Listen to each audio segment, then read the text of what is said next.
오늘 우리가 읽은 로마서 8장 1절과 2절은 8장 전체의 핵심 구절입니다. 주제라고 해도 과언이 아닙니다. 더 나아가서 이 8장 1절과 2절은 로마서 전체가 그려내고 있는 메시지의 핵심을 다루고 있다라고 볼 수도 있습니다. 이 내용을 우리가 어떻게 설명할 수 있는가? 이 질문으로 설명이 가능합니다. 즉 8장 1절과 2절에서 다루려고 하는 이 내용을 이런 질문으로 표현할 수 있는데, 그 질문이 오늘 우리 설교의 제목과 연관되어 있습니다. 그것은 왜 그리스도인이 복을 받은 사람인가? 그리스도인이 왜 그렇게 복을 받은 사람인가 하는 것에 대해서 설명해 주고 있습니다. 우리는 그 내용을 잘 압니다. 그럼에도 불구하고 그것이 의미하는 바를 우리가 너무 옅게 알고 있어요. 그리고 때로는 그 의미가 얼마나 크고 놀라운지를 때로 간과하고 있습니다. 몇 가지 표현으로 문장으로 설명이 가능한데, 먼저는 우리 그리스도인들이 왜 그렇게 복이 있는 사람이냐, 그리스도인이 된다는 것이 왜 그렇게 복된 일이냐. 첫째는 정죄를 면하고 의롭다함을 받았기 때문입니다. 두 번째로 영원히 율법의 정죄에서 해방된 사람이기 때문입니다. 그리고 마지막으로 이 사실이 영원히 절대 바뀔 일이 없기 때문입니다. 1절에 보면 우리가 지나가는 단어가 하나 있는데, 어떤 단어냐면 결코라는 단어입니다. 결코. 거기다가 표시를 해놓어 좋겠어요. 결코. 그리고 1절을 다시 한번 보세요. 그러므로 이제 그리스도 예수 안에 있는 자에게는 결코 정죄함이 없나니. 그냥 정죄함이 없는 게 아니라 결코 정죄함이 없다. 무슨 말일까요? 결코라는 단어는 이것이 번복된다든지 흔들릴 일이 없다라는 뜻입니다. 또 그 단어는요, 어떤 의미를 내포하고 있냐면 확실하고, 모호한 것이 아니라 확실하고 영원하다는 의미가 담겨 있습니다. 일정 기간만이 아니라, 한시적인 것만이 아니라 어떻다는 거예요? 이거는 절대 변할 일이 없는 확실한 것일 뿐만 아니라 나아가서 영원토록 바뀌지 않을 사실이라는 뜻입니다. 이 굉장히 놀라운 선언이에요. 이 단어는요, 우리 안에 있는 불확실함들을 싹 걷어냅니다. 예를 들어서요, 이런 거죠. 제가 뒤에 가서 다루겠습니다만은, 어떤 분들은 이런 두려움이 있어요. 내가 하나님의 자녀가 된 것 같긴 한데, 그리고 나에게 생명이 주어졌고 천국이라는 상급이 주어진 것 같긴 한데, 이것이 언젠가 나의 돌이킬 수 없는 행동으로 취소되지 않을까, 바뀌지 않을까 하는 두려움을 갖고 살아가는 분들이 있습니다. 그런데 이 결코라는 단어가 우리에게 가르쳐주는 진리가 있어요. 결코라는 의미가 뭐예요? 이 사실은 앞으로 절대 흔들림이 없을 거라는 거예요. 그리고 이건 너무나도 확실하고 너무나도 분명해서 모호한 게 아니라는 거예요. 뿐만 아니라 이 효력이 영원토록 지속되어져서 우리가 두려워할 필요가 없다라는 것을 이 결코라는 단어가 설명해 줍니다.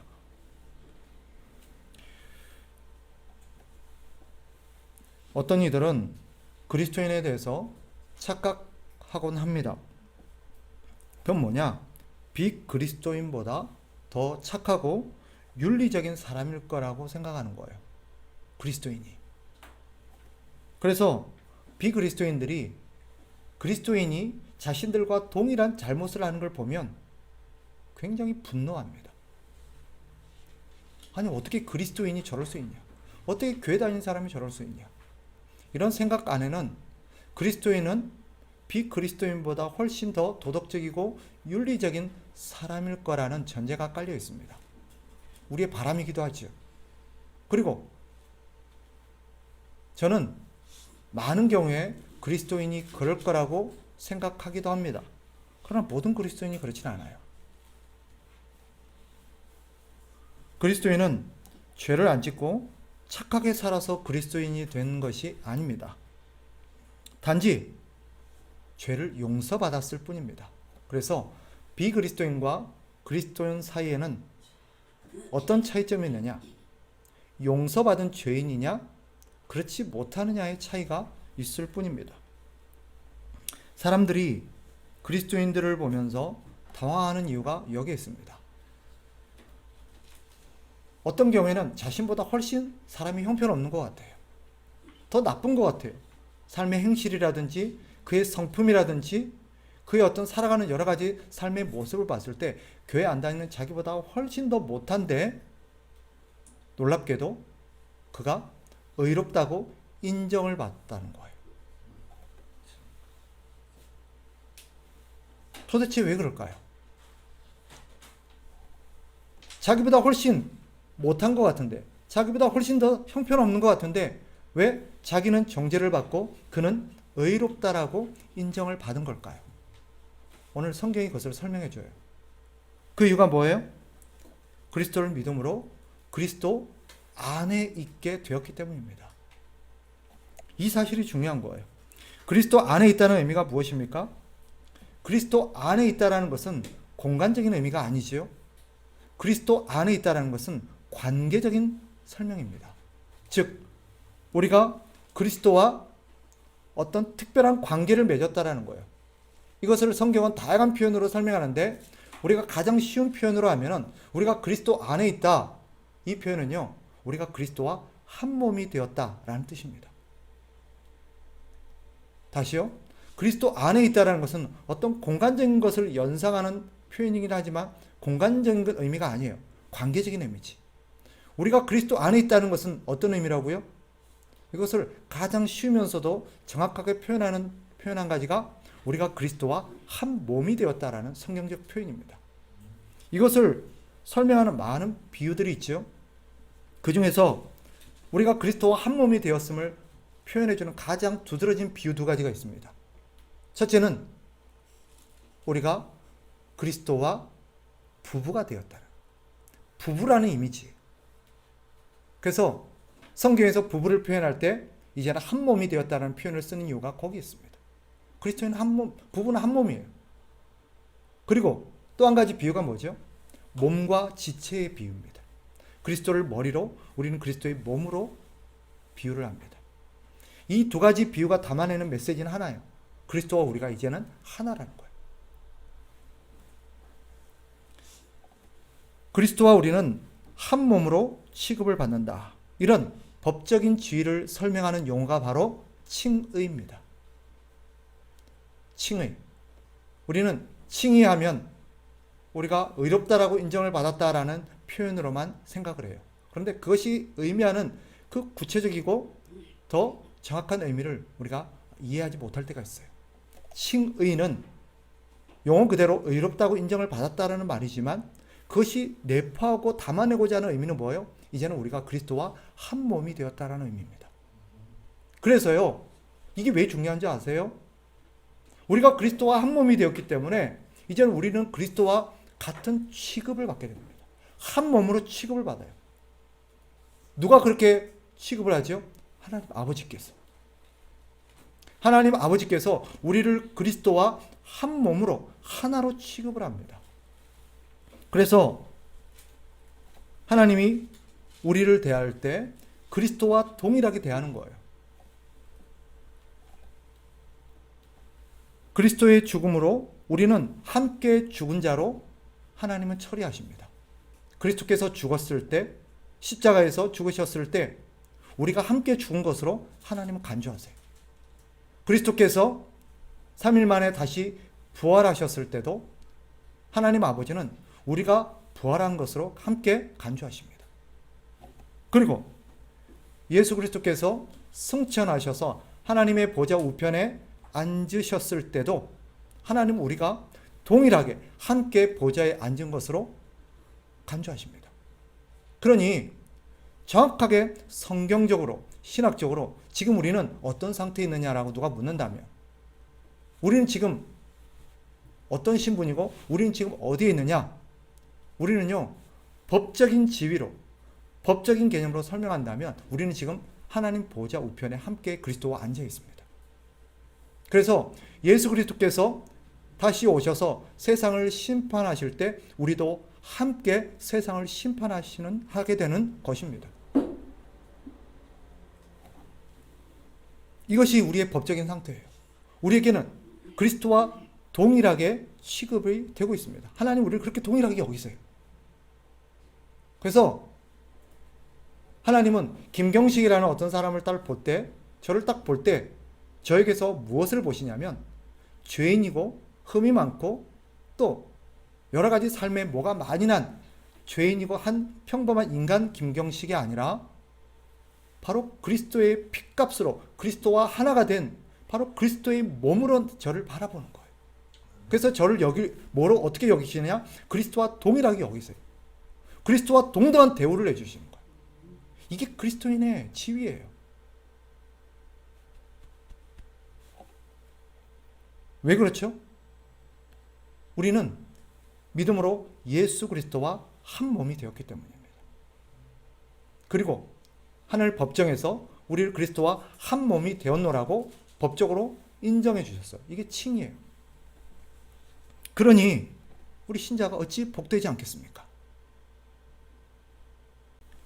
1절에 보면 그리스도 예수 안에 있는 자에게는 결코 정죄함이 없나니 라고 말하죠.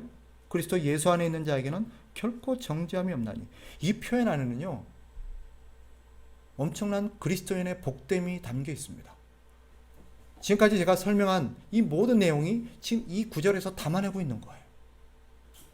그런데 이 사실이 너무 확실하고 너무 견고하고 흔들림이 없어서 바뀔 일이 없다라는 거예요.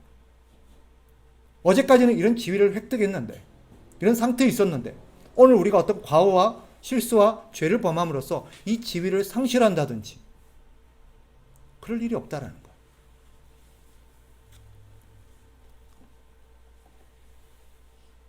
많은 사람들이 오해를 하고 두려워합니다. 왜죠? 그리스도인도 죄를 범하기 때문이에요. 우리도 살아가면서 그리스도와 한 몸이 되었고 우리의 법적인 지위가 바뀌었고 우리는 새 사람이 되었음에도 불구하고 죄를 지어야 안 지어요? 지어요. 우리도 죄를 지어요. 그러다 보니까 사람들이 혼란을 느껴요.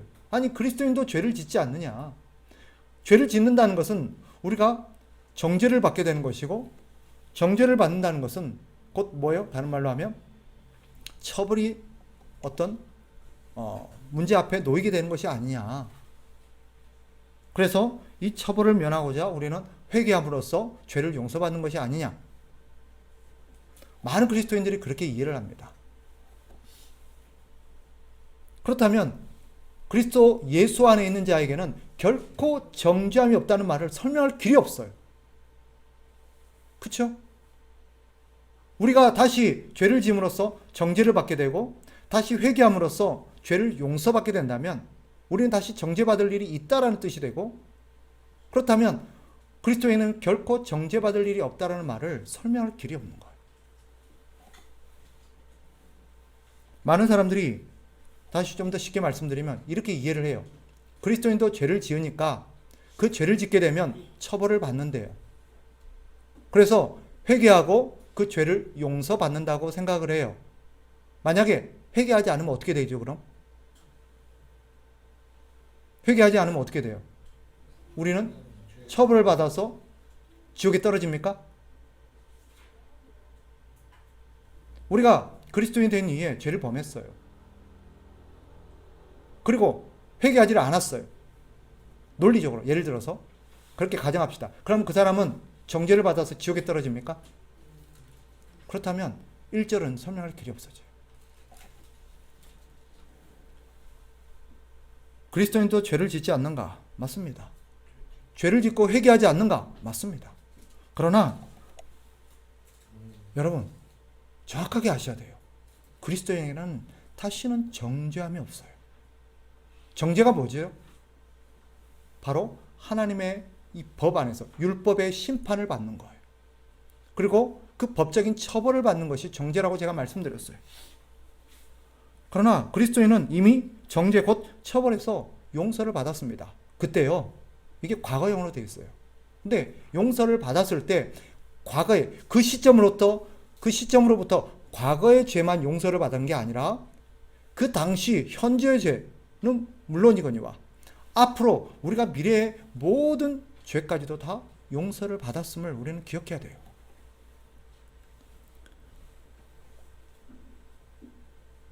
그러니 그리스도인이 회개하는 것은 정죄, 즉 처벌을 면하기 위해서 회개하는 게 아니에요. 많은 사람들이 회개함으로 죄를 다시 용서받고 다시 정죄를 면한다고 생각하는데 아닙니다. 그러면 그리스도인이 회개하는 이유가 뭘까요? 신자가 죄를 짓는 것과 불신자가 죄를 짓는 것은 다릅니다. 불신자의 죄는 율법과 관련이 되지만 신자의 죄는 그리스도와의 관계 문제입니다. 그래서 불신자가 죄를 지은 것은 율법에 대한 것이므로 율법의 다스림을 받습니다. 그런데 신자가 죄를 짓는 것은 남편 대신 그리스도와의 관계 문제에서 그리스도께 우리가 상처를 입히고 그리스도께 문제를 일으키는 거예요. 다른 개념이에요. 즉 하나님은 불신자가 죄를 지었을 때는 그들이 율법 아래 있기 때문에 율법에 의해서 그들이 어떤 처벌과 율법에 의해서 다스림을 받습니다. 그러나 우리는 이미 율법에서 벗어난 사람들이에요.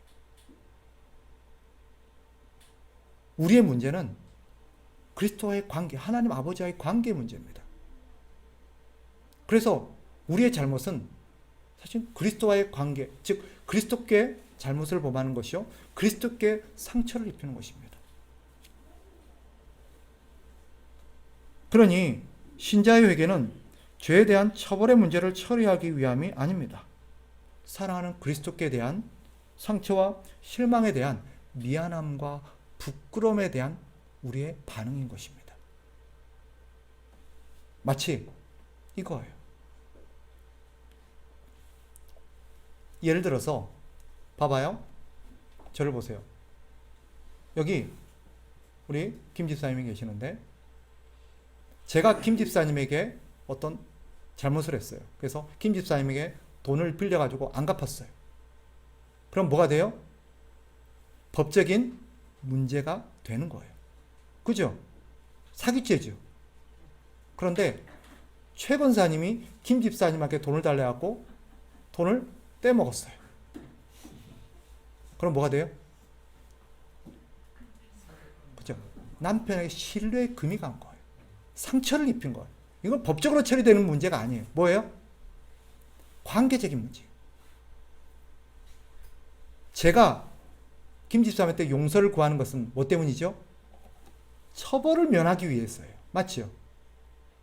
그러나 최 권사님이 김 집사님한테 용서를 구하는 건 뭐 때문이에요?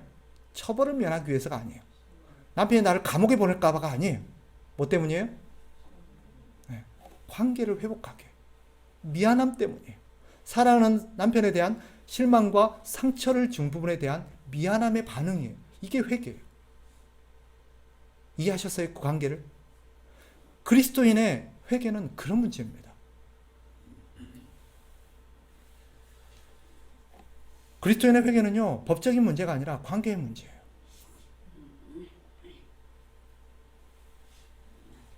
사랑하는 사람에게도요, 아무리 이 법적인 문제는 우리는 뭐 말할 것도 없거니와 사랑하는 사람에게도 우리는 상처를 입히고 그럴 수 있어요. 세상에 완벽한 사람은 없어요. 그럴 때 우리가 사랑하는 사람을 위해서 상처를 입히고 실망을 줬을 때 우리는 그에게 사과를 해야 돼요. 용서를 구해야 돼요. 이것은 처벌의 문제가 아니라 관계의 문제예요. 이게 그리스도인과 하나님 아버지 예수 그리스도와의 관계예요. 이게 회개의 문제예요.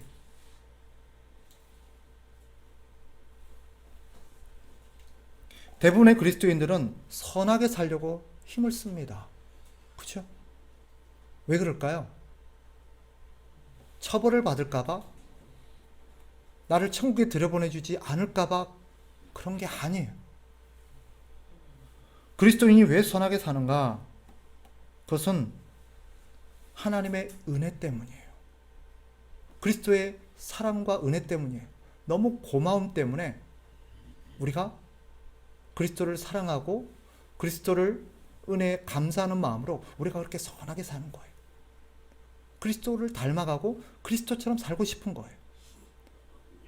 또 그것을 우리 주님이 기뻐하시기 때문이에요. 내가 그렇게 살 때 우리 주님이 당신을 닮아가는, 당신의 삶을 본받고 당신의 향기가 나는 우리의 모습 속에서 너무너무 기뻐하세요. 그래서 우리가 그렇게 사는 거예요. 내가 이렇게 삶으로 인해서 그분의 고마움에 우리가 반응하는 것이고 그분의 사랑에 반응하는 것일 뿐만 아니라 사랑하는 사람에게 나타나는 자연스러운 반응이 뭐예요? 그를 기쁘게 해주고 싶은 거잖아요. 왜 아내들이 남편에게 요리를 해요? 대충 하면 될 텐데 왜 맛있게 만들려고 애를 써요? 기쁘게 해주고 싶어서. 이게 그리스도인의 헌신이에요. 아직까지 이런 그리스도인의 관계, 그리스도인의 어떤 신앙의 문제를 이해하지 못한 채 그저 어떤 처벌과 공로와 상의 문제로 접근하는 사람은 그 사람은 그리스도와 우리의 관계를 제대로 이해하지 못하는 사람이에요. 많은 사람들이 그리스도인들이 헌금하는 것에 대해서 오해합니다. 교회는 헌금을 요구한다는 거예요. 그리고 그리스도인들이 헌금하는 부분에 대해서 저들은 너무나도 세속적이다. 그들은 그리스도인이 헌금하는 이유를 뭐라고 이해하죠? 이것을 헌금함으로 해서 더 많은 것을 하나님으로부터 받아내기 위한 투자 개념으로 이해를 해요. 복 받으려고. 그렇습니까? 아니에요. 우리 이미 그리스도인은요, 이미 하나님께 가장 큰 복을 받았어요. 어떤 면에서 더 이상 받을 복이 없어요. 하나님이 우리에게 주실 수 있는 가장 큰 당신을 우리에게 주셨는데 더 이상 우리가 받을 수 있는 게 뭐예요? 그럼 왜 헌금을 하느냐? 하나님의 은혜에 대한 감사 때문이에요. 하나님을 사랑하기 때문이에요. 그리고 아까 말씀드렸잖아요. 우리가 주님이 우리를 위해서 당신의 모든 것을 나눠주셨던 것처럼 우리도 그 주님의 사랑에 감격하고 그 사랑의 고마움을 느끼고 또 우리가 그 사랑하는 주님을 기쁘게 드리고 싶어서 우리 주님을 닮는 거예요. 우리가 이렇게 다른 사람에게 도움이 필요한 사람들에게 우리가 가진 것을 나누어 먹으고 베풀 때 우리 주님이 그 모습을 기뻐하는 것을 우리는 알기 때문입니다. 그래서 우리의 가진 것을 나누는 거예요. 우리가 나누면서 하나님 앞에 복을 기대합니까? 우리가 나누면서 내가 이만큼 나누고 하나님 앞에 헌금하면 하나님이 나에게 더 큰 걸 주시겠지? 그런 기대로 헌금하는 사람은 사실은 하나님과의 관계와 하나님의 사랑과 은혜를 제대로 이해하지 못하는 사람이에요. 신자들은 하나님으로부터 귀한 선물을 받았을 때도 헌금에서 받은 복이 아니라는 걸 알아요. 헌금을 안 해도 우리에게 필요한 것이면 하나님이 주실 거라는 것을 압니다. 만약에 누군가가 하나님 앞에 헌금해 더 많이 해. 하나님 앞에 더 헌신을 많이 해. 그러면 네가 하는 사업도 잘 되고 네가 하는 것도 더 잘 되고 네가 더 건강하고 자식이 잘 되고 그럴 거야. 이렇게 가르친다면요.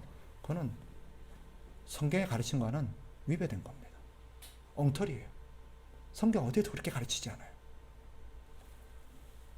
그렇게 요구하는 목사가 있다면 그는 거짓된 가르침을 가르치고 있는 겁니다. 그리스도인은 하나님을 사랑하고 하나님을 기쁘게 해드리고 싶고 우리가 이렇게 살 때 우리를 사랑하시는 하나님 기뻐한다는 걸 알기 때문이에요. 그렇게 우리가 하나님 앞에서 그런 삶을 살고도 그래서 이런 관계를 깨달은 참된 신자 그리스도인들은 어떻게 합니까? 겸손해서 입을 닫습니다. 자기가 한 일을 말하지 않습니다. 오른손이 한 일을 왼손이 모르게 합니다. 왜일까요? 이것은 어떤 사람들에게 자랑하기 위함이 아니었거든요. 하나님을 위해서, 하나님을 기쁘게 드리고 싶고 내가 입으로 떠들지 않아도 우리 하나님 이것을 다 아신다고 믿기 때문이에요.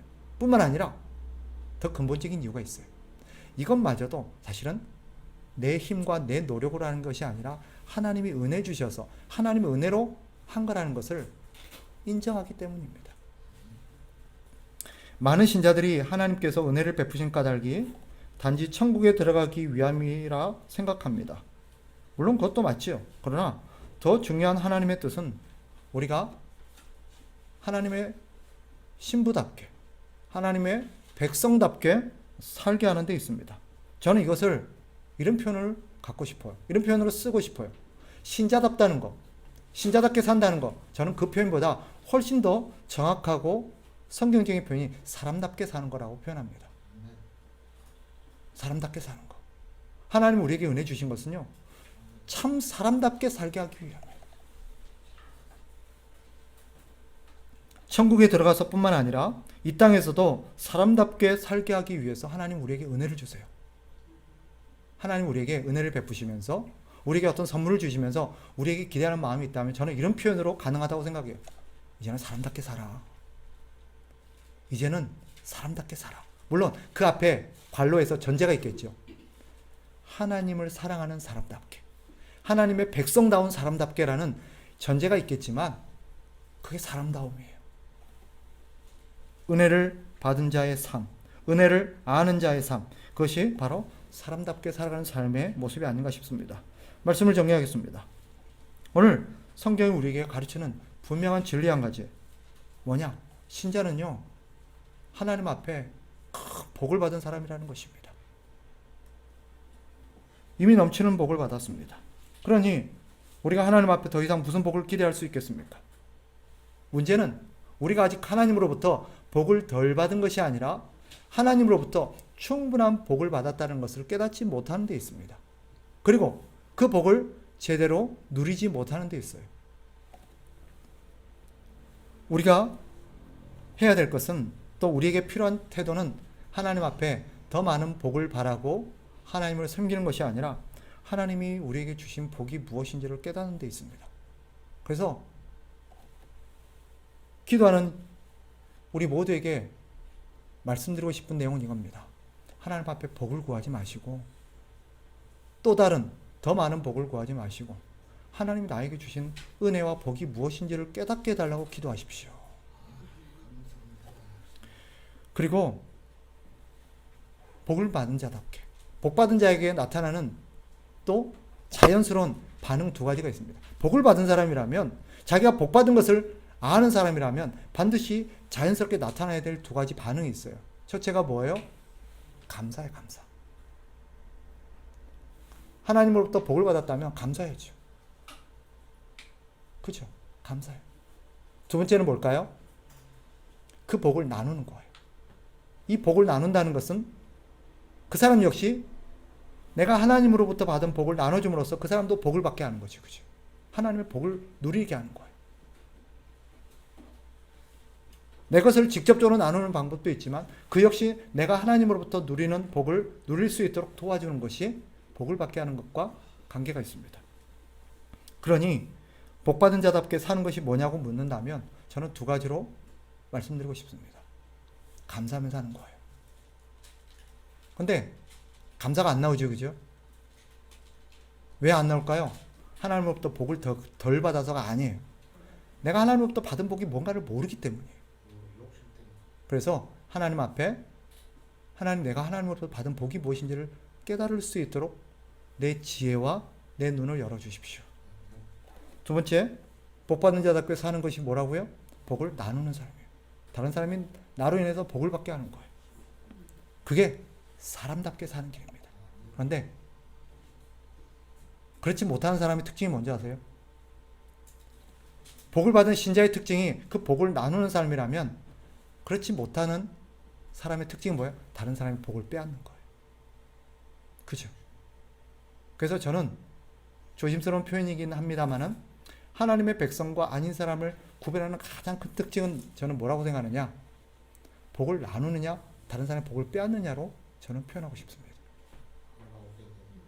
여러분들이 스스로가 내가 하나님의 백성으로서 복을 받은 자답게 살고 있는지 아닌지를 잘 생각해 보세요. 자꾸 다른 사람의 복을 빼앗으려고 하는지, 아니면 내가 자꾸 하나님으로부터 받은 복을 다른 사람에게 나누면서 그 사람이 복을 받게 하는 사람인지를 잘 생각해 보세요. 우리는 복 받은 자답게 살아가야 합니다. 복을 빼앗은 자가 아니라. 오늘도 세상은 복을 빼앗으려고 하죠. 그런 사람들에게 우리가 자발적으로 우리의 복을 나눠줌으로써 사람답게 사는 길이 복을 나눠주고 복을 받게 하는 사람이라는 것을 가르치는 사람이 신자라는 것을 저와 여러분이 잊지 않고 살았으면 좋겠습니다. 기도하겠습니다.